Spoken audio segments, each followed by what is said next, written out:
We start with the school, of which you can see a picture there. The school is no longer there, it's been replaced with a block of flats.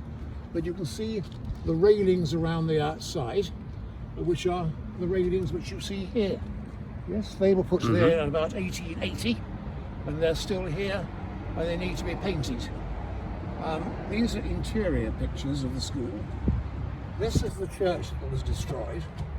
Now, the church is that one there, and it's been replaced by a new modern church.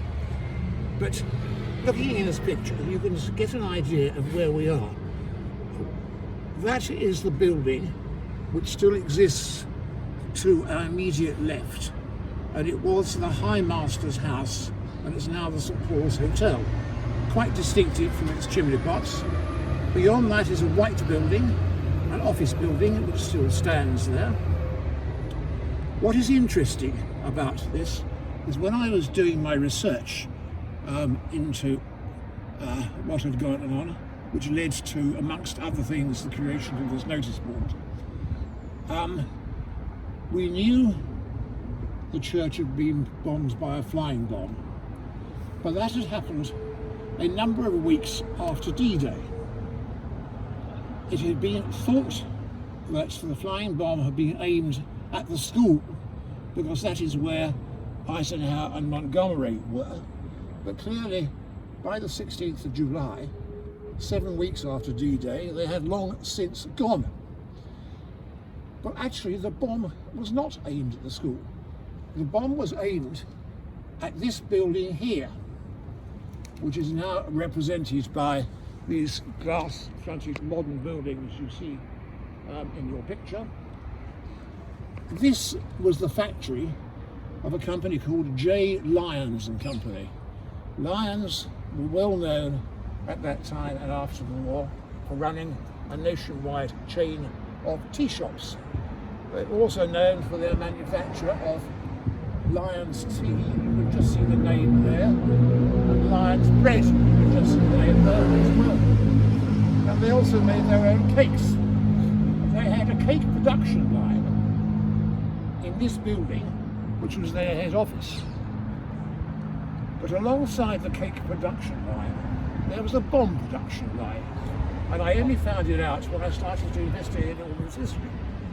German spies, of whom there were several in this area, knew about the bomb production line.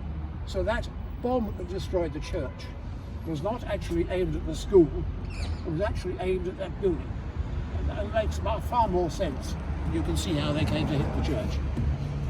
Anyway, 3 years ago in 2018, this was a very scruffy, unkempt park, and I got involved with it, and I created the Friends of St Paul's Gardens, and of which I am chairman.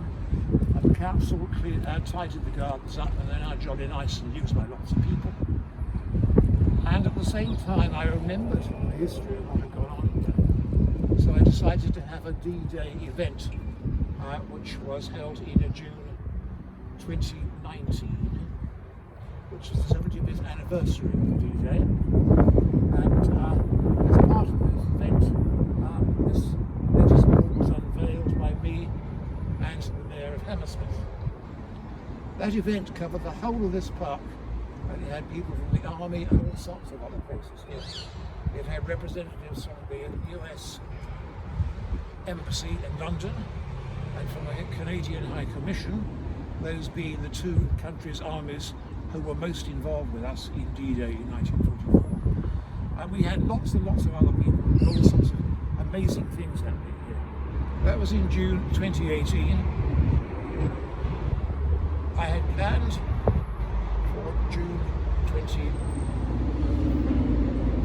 I'm sorry, I correct myself. That was in June 2019. I had planned to have another event in these gardens last year, 2020, to celebrate the 75th anniversary of VE Day, which you will know stands for Victory in Europe. And I had an enormous number of people lined up to come here. And we're going to have a real Spitfire aircraft there on the grass, and tanks and guns and all sorts of things. and I had people coming from 12 different embassies, all the countries, for home peace came on VE Day. But of course we had COVID, it was abandoned. I was going to have alongside it a Cadet Force Day. I was planning to have Cadet Force Day this year, but obviously it's not going to be.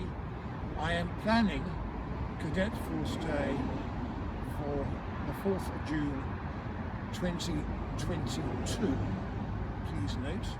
And I shall be having 16 cadet forces in here from all over the country, showing off what they do and showing to young people that there are better things to go and do other than going and getting in trouble and doing silly things. I hope that's been helpful. Could I get a job as a tour guide, do you think? Yes. Thank you very much. Okay, what's your name? Okay.